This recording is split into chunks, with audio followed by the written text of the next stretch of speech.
ودعت الساك الكلاب ثم هل دعت بما تنزل ربي غيث غل واغفر لكل باطل وطولنا وقل لهم سبيل الابتداء وكل كل مبتل ومسلمان ويبقى ينقلد وفرحمان واغفر لكل محسن ومحسنان ولهم خشيتي تحتنا وصل يا بابك والمسلمين على النبي والرسول السلمين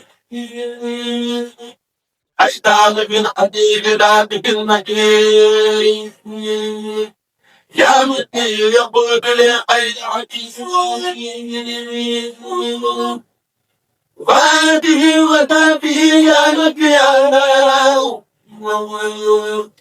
رد علي بركات الأنبياء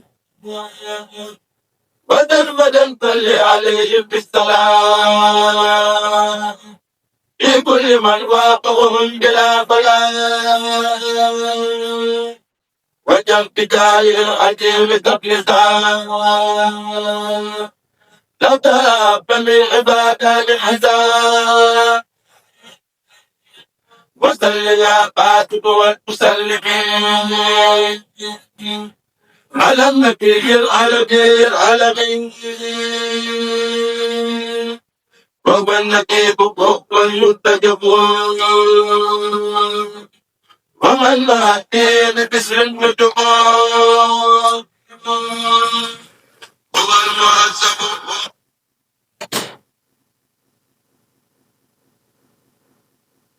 أعوذ بالله من الشيطان الرجيم بسم الله الرحمن الرحيم والصلاة والسلام وبارك على سيدنا ومولانا محمد وعلى آله وصحبه والحمد لله رب العالمين ربنا زدنا علما وعملا وأدبا وفهما السلام عليكم ورحمة الله تعالى وبركاته.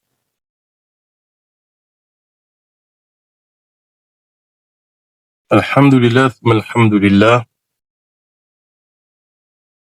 Inch'Allah Ta'ala, on va continuer cette lecture de l'ouvrage Al-Mouridiyya du Cheikh Mohammed Al-Murtada.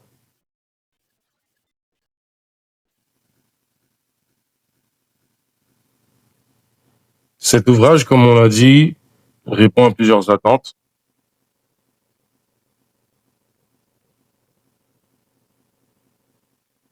On rappelle en chaque début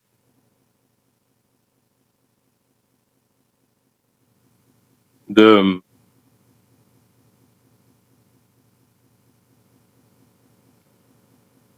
lecture, à savoir que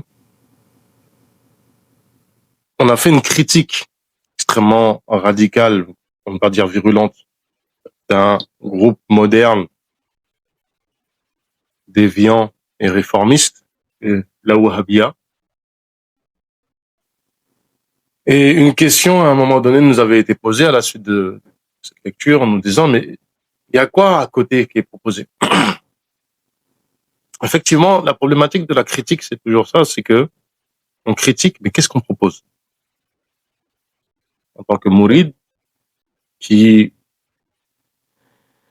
est convaincu que le tajdid de Cheikh al-Khadim répond à nos attentes en tant que musulmans, même qu'humains, dans un contexte extrêmement compliqué de mondialisation, de colonialisme, de post-colonialisme.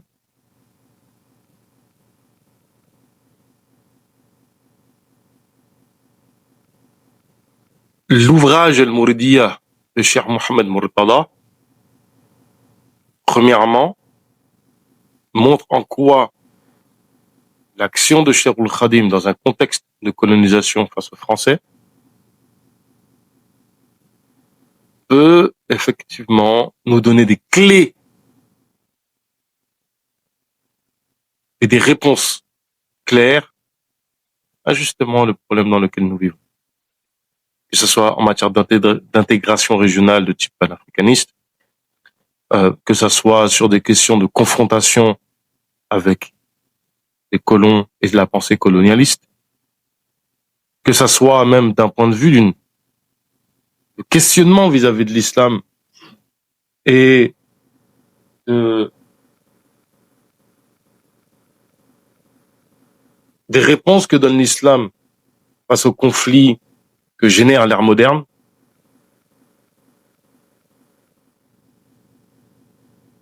Cet ouvrage répond à cela et justement on est pile dans le chapitre qui traite de l'interaction avec Cheikh et les colons. Le deuxième aspect, nous sommes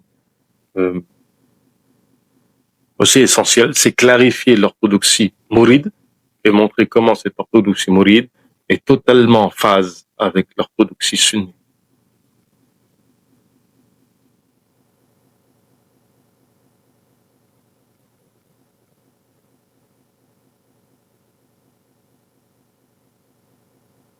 Donc maintenant, on va aborder la question des véritables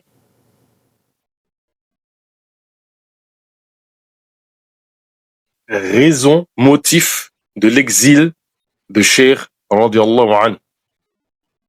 En analysant ce qui précède, il apparaît que les véritables raisons qui se cachent derrière l'exil du Cheikh sont sa fermeté sur ses convictions religieuses, son refus total de collaborer avec le colonisateur, son intransigeance sur les questions d'honneur, sa force spirituelle, sa volonté inflexible et sa popularité grandissante, qui faisait courir jour et nuit des masses prêtes à le défendre à tout prix. Il faut savoir que le Cheikh ici défend une idée sur le fait qu'il y avait une adhésion populaire au Cheikh qui aurait pu lui permettre de prendre les armes.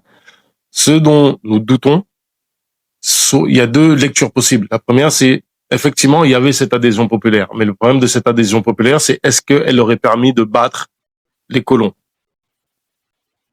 Deuxième chose, c'est est-ce que cette adhésion populaire faisait que le cœur de tout un chacun était purifié et se bassait fils là. Parce qu'il faut comprendre une chose, c'est que la région de Sénégambie, de Mauritanie, et même jusque dans le Mali actuel, connaissait des tribulations et une violence permanente depuis 200, 300 ans. 300, 400 ans, on peut dire. Qui n'avaient de cesse. Des guerres incessantes, des conflits incessants.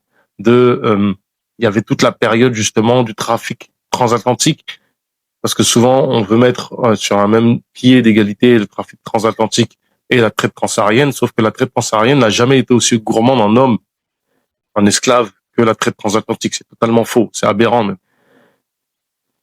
Et justement, cette gourmandise de la traite transatlantique faisait qu'il y avait un système de prédation qui s'était mis en place, qui n'avait de cesse et qui allait, si vous voulez, de toute la côte atlantique, c'est-à-dire le Congo était concerné, etc. C'était une catastrophe. Pour ce qui est de la traite de la côte est de l'Afrique, tout ce qui est la corne de l'Afrique, alaykoum salam, effectivement, les musulmans, là, y ont grandement participé parce qu'il y avait une demande en Inde, en Indonésie, etc. Donc ici, la problématique, c'est que la région de Sénégambie s'est vue vidée de ses forces vives, d'une part, mais aussi une violence qui était permanente de la part des Tcheddo, de la part des Banu Hassan, pour le cas de la Mauritanie, et qu'une réponse a été donnée par un certain nombre d'autorités musulmanes. Le problème, c'est que ces réponses ont été données justement avec le même degré de violence. À travers le djihad, souvent, certaines personnes qui veulent ternir l'image de grands figures de l'islam, de grands savants comme El-Hajj Omar al-Fouti, El-Hajj Omar al-Fouti, ne réalisent pas que effectivement c'était le cadre de la guerre et que les règles de la guerre permettent certaines choses et que justement pour des raisons qui semblaient pertinentes pour El-Hajj Omar al-Fouti, il a à la suite de certaines batailles exécuté certains prisonniers de guerre pour faire savoir qu'il ne rigolait pas. C'est comme ça que ça se passe en fait légalement. Il y a on va pas ici faire le djihad. C'est pas ça la question, mais de comprendre que, d'un point de vue des populations, eux, ils avaient pas cette lucidité. du fait de ne pas être aussi instruits. Et puis il y avait même certains, comme des animistes, qui ne voyaient pas l'intérêt de se convertir à une religion qui permettait justement ce type d'action en fait violente. Et ça apporte ce qui fait que lorsque les Français arrivent, il faut comprendre que même des fois pour certains, ils voyaient dans les Français un pis-aller, c'est-à-dire que il y avait leur force leur permettait de contraindre justement ces pouvoirs locaux qui étaient oppressifs. C'est-à-dire que l'oppression que ramenaient les Français était acceptée du fait que justement ils mettaient fin à une oppression. Le problème c'est qu'après on s'est rendu compte que les Français étaient tout autant oppressifs. Donc il y a effectivement réflexion en la matière et c'est vrai que Cheikh, notamment dans certains écrits, fait valoir qu'à une certaine époque, certains djihad qui étaient menés ne lui semblaient pas fait correctement fissabilillah. Mais ça, c'est une réflexion qui date de très longtemps, notamment quand on prend certains savants du Maghreb qui ont commencé à remettre en question la légitimité, la validité des esclaves que l'on trouvait dans le Maghreb, qui étaient rapportés dans le Maghreb. Ils disaient, mais ces esclaves-là, c'est pas clair, parce qu'en fait, on n'a pas le sentiment que ils ont été pris dans un cadre légal. Donc, effectivement, depuis à peu près le 11e siècle de l'Hégire, voire même avant, hein, peut-être 10e siècle de l'Hégire, parmi les premiers. Alors, j'ai pas les têtes de Cheikh Ahmed Baba en tête.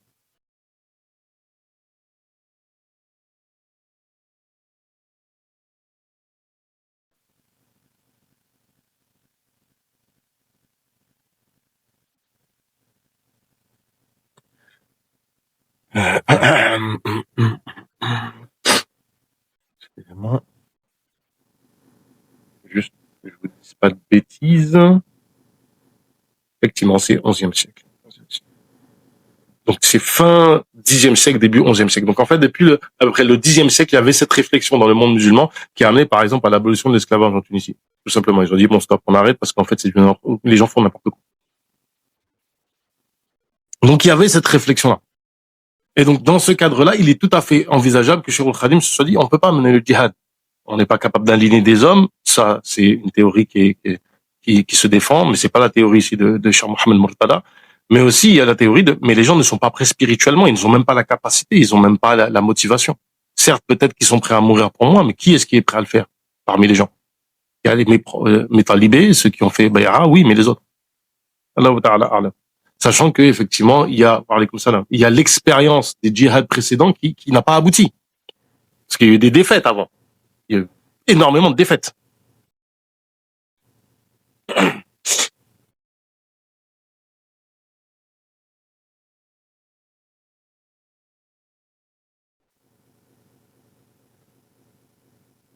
Donc, s'ajoute à cela le fait que le cheikh attendait le moment idéal pour effectuer un tel voyage.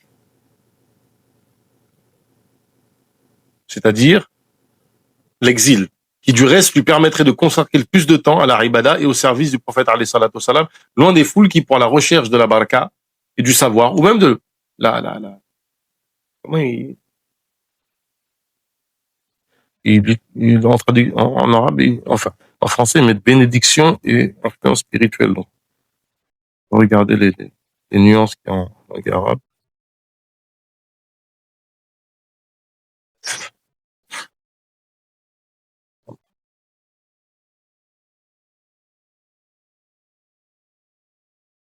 Excusez-moi.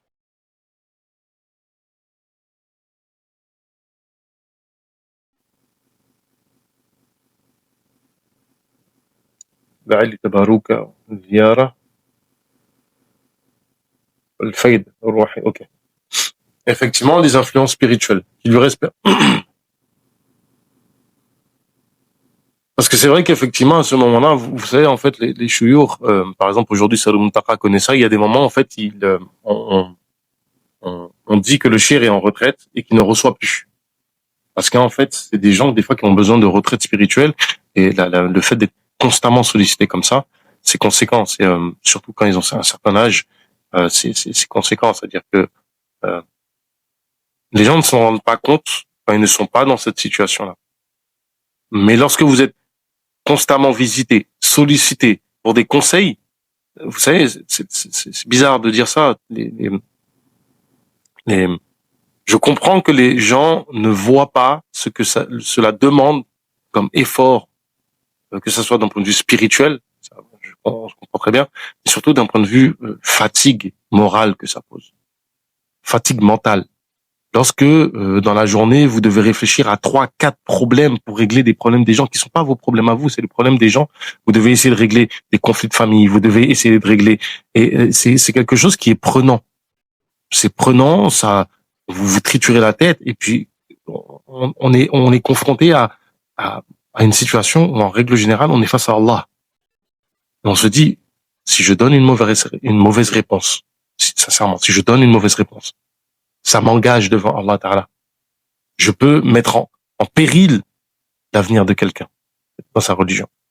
Et c'est moralement, c'est lourd, c'est éprouvant.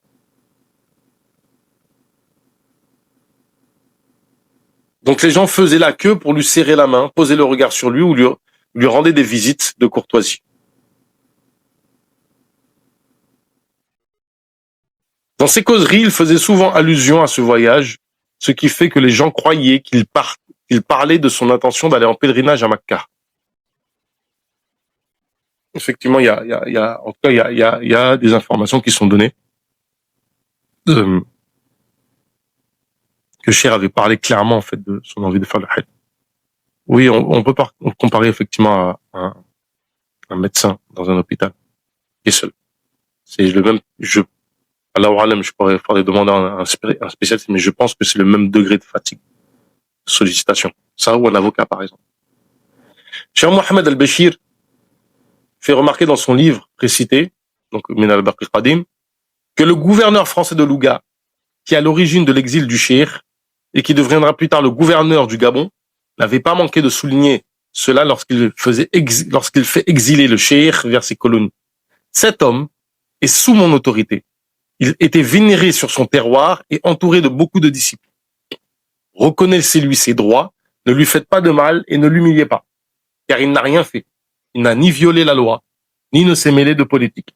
Ce qu'on lui reproche, c'est tout simplement sa popularité et l'affluence des gens vers lui. Toutefois, il n'a rien à voir avec la corruption et les choses mondaines. Les mecs te disent clairement, en fait, qu'ils ont fait une injustice, quoi. Ce gouverneur a donc reconnu à Cheikh Ahmadou Bamba, que Cheikh Ahmadou Bamba ne se mêlait pas de la politique ou des questions de pouvoir. Son seul tort était son attachement sans faille à sa religion. Sa force évidente, qui faisait affluer les gens vers lui dans le plus grand dévouement, il lui a reconnu aussi son ascétisme et son manque d'intérêt pour les mondanités. Il faut préciser par là que les colonisateurs ont déclaré en premier la guerre au cheikh parce qu'ils avaient l'intime conviction que ces activités religieuses consistant à unir les masses autour de la profession de foi, donc le tawhid, desservaient leurs plans et empêchaient la réalisation de leurs projets de destruction. Il faut comprendre que les colonisateurs réalisaient ça. On le voit quand on s'intéresse par exemple à la colonisation au Maghreb. Ils étaient conscients que l'islam était une source de résistance, de résilience, d'élévation intellectuelle et spirituelle qui contrecarrait en fait leur plan. Ils en étaient parfaitement conscients.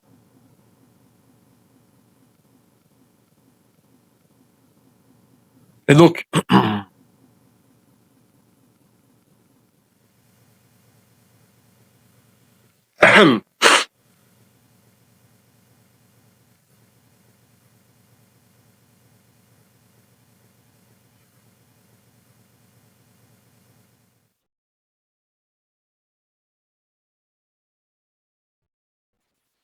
كلمة عليا لا إله.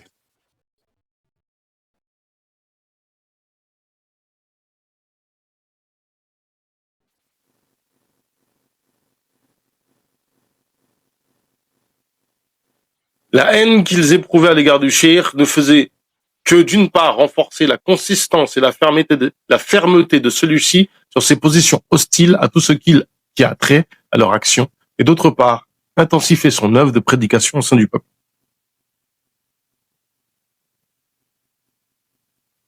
Alors c'est intéressant parce qu'en arabe, en fait, il disait وتجميع شمال الشعب حول الكلمات الله العليا La ilaha illallah, lahu al-mulk, l'ardi wal malakuti fis sama. En arabe, il y a une petite notion. Le gouverneur de Djourbel, chargé par le gouverneur général basé à Saint-Louis de surveiller de tout près le cheikh et de descendre dans son domicile de temps en temps, pendant la journée ou la nuit, de façon inopinée, afin d'avoir une idée nette sur tous ses faits et gestes, écrits dans un rapport envoyé au gouverneur général.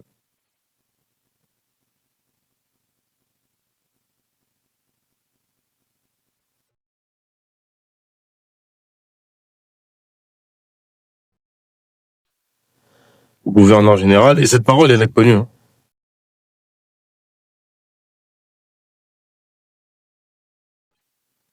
Ce cheikh a une force surnaturelle. Alors, je vais le dire en français parce que c'est en français qu'il a écrit à la base. Ce marabout a une force surnaturelle qui dépasse l'intelligence et lui permet de subjuguer les sentiments. La soumission des gens à lui est extraordinaire et leur affection pour lui les rend sourds, muets. On dirait une lumière de la prophétie, voire une affaire divine, telle que celle que nous lisons dans l'histoire des prophètes avec leur peuple. Il ajoute, il a un bon de cœur et de bonne grâce, et il éprouve de l'amour du bien, tant pour l'ennemi que pour l'ami. Ses prédécesseurs, quel que soit leur mérite, leur piété et leur audience, au niveau des masses, lui auraient envié ses qualités. Il n'y a pas de plus juste et de plus ignorant des réalités. Il n'y a pas plus injuste et de plus ignorant des réalités de l'être humain que ceux qui lui collent de fausses accusations et lui ont prêté des ambitions de pouvoir et de célébrité. J'ai la conviction que tous les prophètes et les hommes de Dieu qui ont livré la guerre sainte et sont devenus célèbres par leur conscience n'ont pas bénéficié de la moitié de la force que détient ce marabout. Ça, c'est par là, en fait, c'est eux qui les écrivent, en fait. Alors, c'est pour ça que j'ai utilisé le mot marabout, parce que lui, dans la lettre en français, il écrit marabout. Donc, en fait, on a des témoignages comme ça, en fait, envers Cheikh. En dehors de Paul Marty qui raconte n'importe quoi, même Paul Marty, des fois, enfin bref. Ce témoignage a été fait par un ennemi ayant préféré l'objectivité et la vérité aux affabulations et aux mensonges. Il reconnaît l'innocence du cheikh et sa force surnaturelle insondable qui est ou dépasse la force des prophètes et des messagers d'Allah.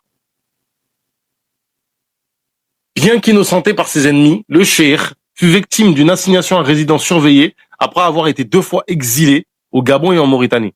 Effectivement, le cheikh finit en fait sa vie à Djourbel en étant en résidence surveillée. Cheikh finit sa vie il n'est pas libre. C'est pour ça que quand on entend certains parler de collaboration, tu dis mais en fait il n'était pas libre, donc je sais pas de quoi tu parles.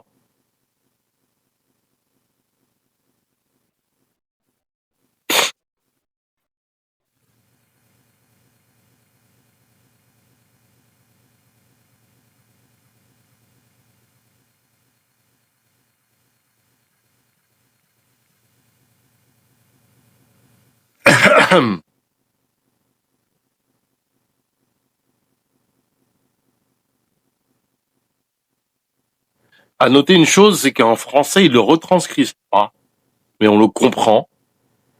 Mais en arabe, c'est clair que quand il dit, il reconnaît l'existence de chair et sa force surnaturelle insondable.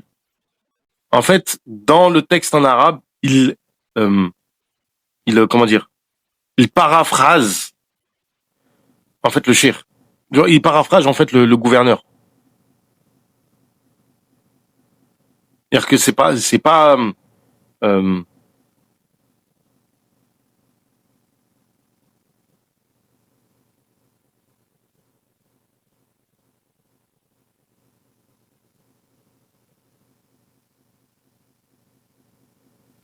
c'est pas sa parole à lui, en fait. Il ressort la parole du gouverneur.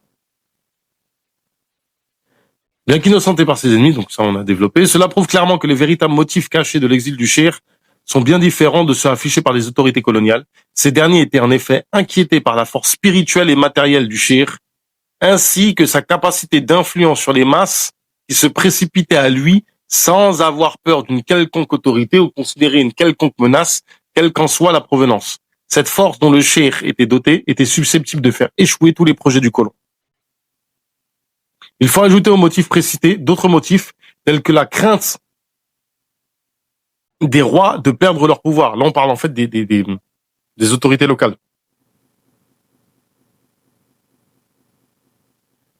Le sentiment de jalousie et de concurrence, la recherche effrénée du statut social pour certains chefs coutumiers ou religieux. Et ça, effectivement, à notre humble avis, c'est l'élément déclencheur. C'est clairement, en fait, l'élément déclencheur de cette vision des choses qu'ont les colons et du fait que les colons vont oppresser le cheikh.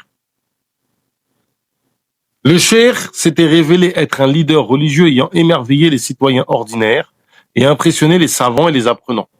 Les apprenants, les طلاب العلم. Ouais, c'est طلاب العلم.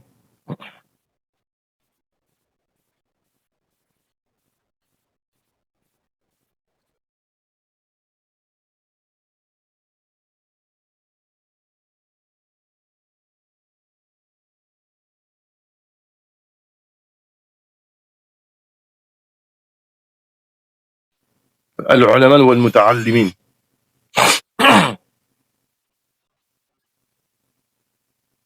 Ainsi, وعليكم السلام.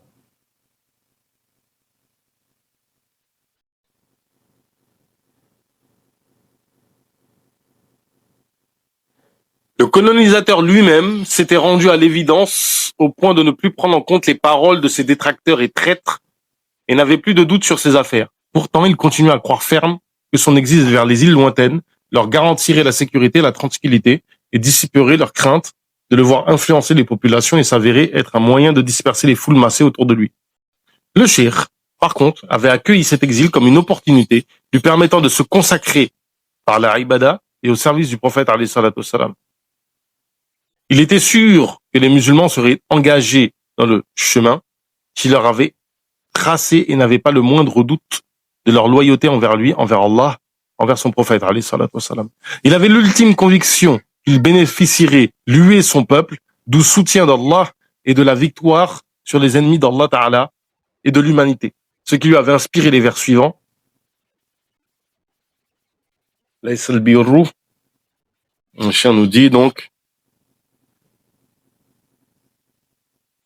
يعيت خير المرسلين إذا اغتراب ناوي هجرة ونصر كالسحاب لا تحسبوني عندكم أسيرا لا يرتجي وليه ونصيرا من ظن أني غير عبد الله وغير خادم النبي فساه. J'ai fait allégeance au meilleur des envoyés, alors que je suis exilé tout en ayant l'intention d'émigrer dans la voie d'Allah Ta'ala. Hijra. Subhanallah, j'ai fait une erreur. J'ai dit ya, c'est pas. Ba'aytu khayrul mursalina idha اغتراب ناويا هجرة ونصري كالسحاب لا تحسبوني عندكم أسيرا لا يرتجي وليه ونصيرا من ظن أني غير عبد الله غير خادم النبي فساه.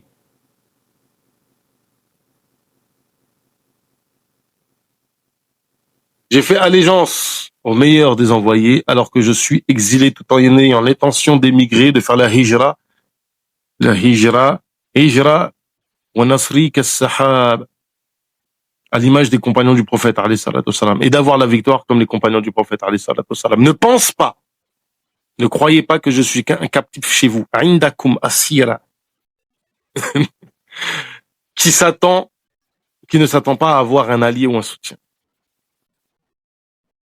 Ne croyez pas que je suis captif chez vous, vous les colons. Je n'attends pas en fait un allié, un soutien. Celui qui croit que je suis autre que l'adorateur d'Allah, autre que le serviteur du prophète alayhi salatu wassalam, celui-là s'est trompé gravement. Au moment du voyage, il s'était adressé à ceux qui étaient venus pour faire ses adieux en ces termes: attachez-vous à l'adoration d'Allah, je m'en vais pour un service dans lequel je me suis engagé et dont l'accomplissement réside dans ce voyage. Je reviendrai vers vous, si, Inch'Allah. Effectivement, en fait, il y a une chose que nous, les mourides, souvent, on ne précise pas assez, ou quand on parle du cheikh, certains le font, évidemment, hein, mais souvent, comme on aime bien parler du côté spirituel, métaphysique, le shir, amul borom, amul morom, etc., ce qui ne me semble pas pertinent pour présenter shir, c'est que quand le shir part en exil, il part en exil au Gabon. Pour un Sahélien, aller au Gabon, c'est la mort. Parce que c'est pas la même atmosphère, c'est pas euh, le même air, c'est pas la même température, etc. Et en fait, quand on amenait des gens du Sahel au Gabon, ils mouraient. Ils ne revenaient pas. C'était une peine de mort, en fait. Faut bien comprendre que c'était une peine de mort. Le fait que Cher revienne, c'était une victoire à cette époque-là. Parce que les gens ne revenaient pas, en fait, du Gabon. Parce que tu vas dans un territoire où les maladies qu'il y a là-bas, tu les connais pas, ton corps n'est pas habitué. C'est-à-dire que le physiquement, le changement d'environnement te tuer, tout simplement. Ensuite, il s'est tourné vers les gens qui nourrissaient des mauvaises intentions en son endroit et interprétaient à tort les motifs de son voyage en soutenant qu'il était prisonnier des colonisateurs qui ne reviendraient jamais et qu'il était devenu une proie facile pour ces derniers qui le traquaient, lui et les nobles citoyens et les chefs religieux vaillants. Il s'était adressé à ces gens-là en disant « من ظن أني لغير الله مرتحل أو لسوى المصطفى المختار في سفري صلى عليه بالتسليم بشيعته من كونه ليغناني عن النفر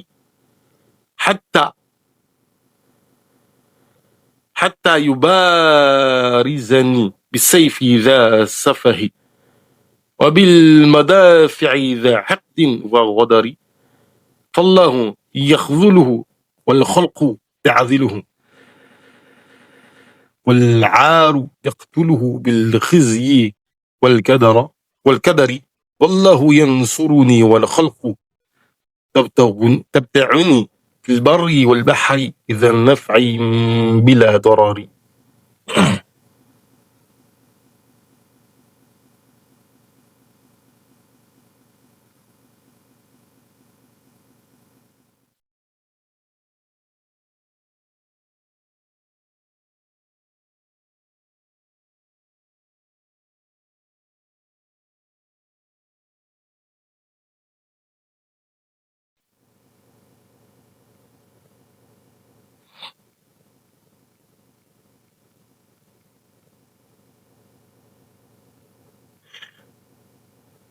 Et donc, celui qui croit que je pars en voyage pour autre que Allah ou son prophète, que soit sur lui ainsi que sur ses compagnons le salut et la bénédiction de celui dont je me suffis au détriment des masses, au point que poussé par la sottise, la haine et la trahison, il me défie par le sabre ou les canons, celui-là se verra humilié par Allah, blâmé par les gens et tué par la honte, l'humiliation et l'inquiétude. Allah me donnera la victoire et les gens me suivront sur terre et sur mer pour leur profit et sans nuisance aucune. C'est-à-dire qu'en fait, il faut bien comprendre que Allah, dans le Coran, nous dit Inna fatahna laka fatahan mubina. Nous t'avons octroyé en fait une victoire éclatante, claire, évidente.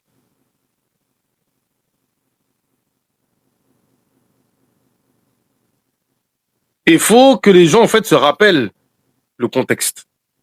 Inna fataha laka fatahan mubina. Il faut que les gens se rappellent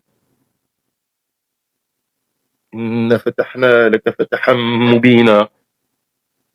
Que le contexte de cette révélation, c'est qu'après que le prophète alayhi salatu wassalam ait signé le pacte de Hudaybiyah et que tous les compagnons pensaient que ce traité était en défaveur des musulmans. Alors Allah leur a dit non, vous avez une victoire. Et ils ne comprenaient pas. Et justement, en fait, il faut que les gens saisissent cela, c'est que la victoire doit être vue selon nos principes et nos valeurs à nous, pas selon les principes et la valeur des autres ou des principes matérialistes. Aujourd'hui, sur le plan matériel, Touba est la deuxième ville du Sénégal, sur le plan urbain. Sur le plan économique, c'est le poumon du pays. L'influence dans toute la région est manifeste. Maintenant, on arrive à un stade où des gens de Côte d'Ivoire et d'ailleurs vont commencer à réfléchir à venir étudier à Touba.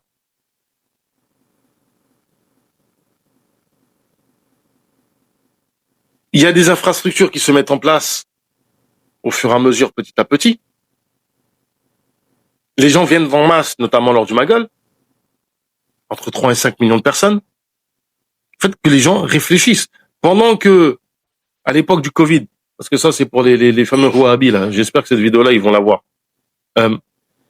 Quand Cheikh dit la Kaaba a été, c'est la Kaaba en fait, faut comprendre, c'est allusif.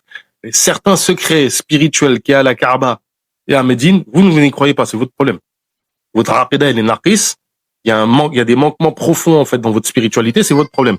Mais le Cheikh ne parle pas de quelque chose de matériel ici. Il parle de certains secrets spirituels. Il dit, on les a préservés là-bas à Touba. Il a demandé à être le gardien de ces choses-là là-bas à Touba. Et vous savez quand est-ce que ça a été manifesté au reste du monde? C'est quand, à Touba, on continue à faire Salat al-Jumu'ah, alors qu'à Makka, même le tawaf ne se faisait plus. Et ça, c'était pendant la période du Covid. Quand il y a eu le Magal, tout le monde disait, mais faites pas le Magal, vous vous rendez compte? Il y a le cluster, etc., les histoires de machin. 2 années de suite. Covid, maladie, il n'y a pas. Il n'y a pas de cluster. Alors qu'on avait 3 à 5 millions de personnes qui étaient venues. Donc en fait, il faut, c'est ça les victoires. Les victoires, il faut lire des événements matériels, physiques, historiques, et comprendre leur portée spirituelle. C'est ça l'intérêt d'une lecture d'un ouvrage pareil. C'est de voir les choses dans une autre perspective. Par exemple, souvent je dis aux frères, notamment au Sénégal, etc., il y a un effet positif sur le plan spirituel de l'arrivée des Wahhabis, avec tout le mal qu'ils ont rapporté, parce que lorsqu'il y a un mal qui vient, il y a 2 biens qui viennent avec. Même ce mal est englobé dans un bien, et à l'intérieur du mal, il y a un bien. Dans le cas du Sénégal, il y a une nouvelle dynamique en matière de savoir. Et vous avez des mourides qui vont vous dire, mais si les Wahhabis n'étaient pas venus parler, dire ça, nous on n'aurait pas questionné nos savants pour qu'ils nous expliquent telle ou telle question. Donc il faut demander pardon pour les frères et qu'Allah Ta'ala leur pardonne profondément.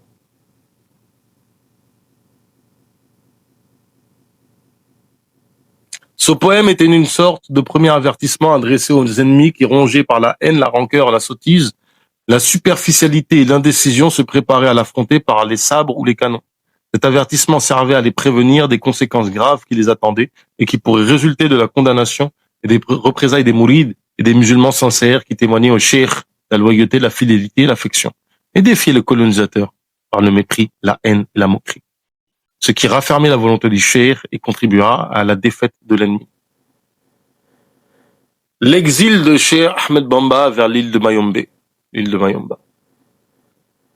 À cause de ces motifs cachés et apparents, le colonisateur s'était obstiné à éloigner le cheikh de son pays, de sa famille et de ses bien-aimés et de ses disciples sincères, Mourid Sadiq.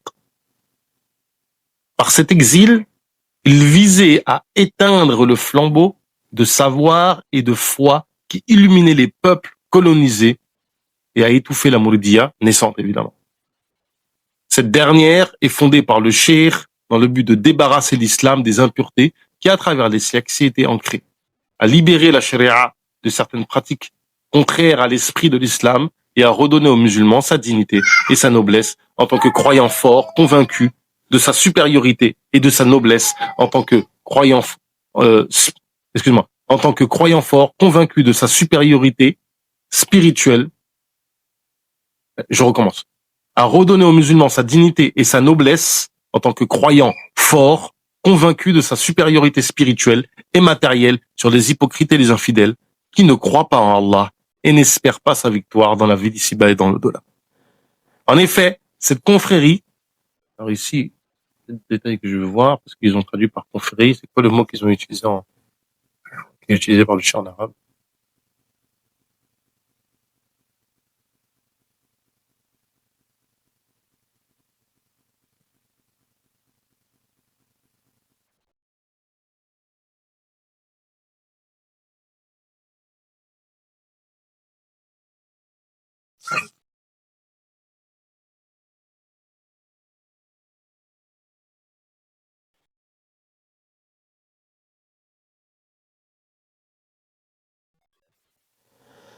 Allah, Allah, Allah.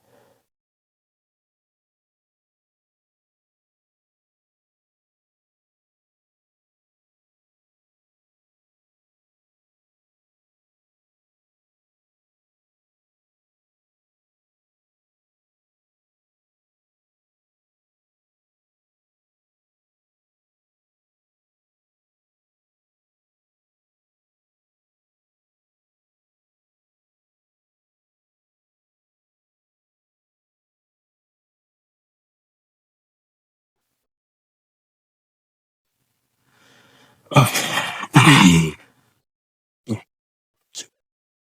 Pardon. Ah. Hein?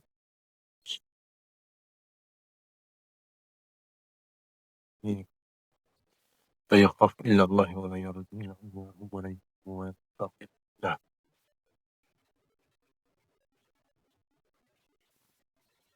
Ok. Enfin, bref. En effet, cette confrérie avait également pour objectif de faire du musulman un homme déterminé, s'inspirant de sa religion et de sa conscience. Elle veut aussi qu'il prenne conscience de son devoir islamique et humain, ne craignant qu'Allah et n'espérant ni n'aimant et détestant qu'en lui, en joignant l'adoration au travail. Tels sont les critères du croyant musulman mouride qu'a formé l'école de Cheiroul Khadim pour l'éducation et l'enseignement.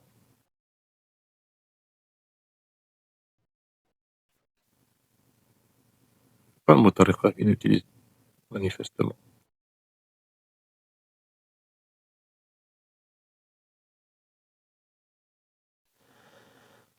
لواجبات الإسلام والإنسان. Effectivement, ouais, d'accord, c'est même pas le mot tariqa qu'il utilise.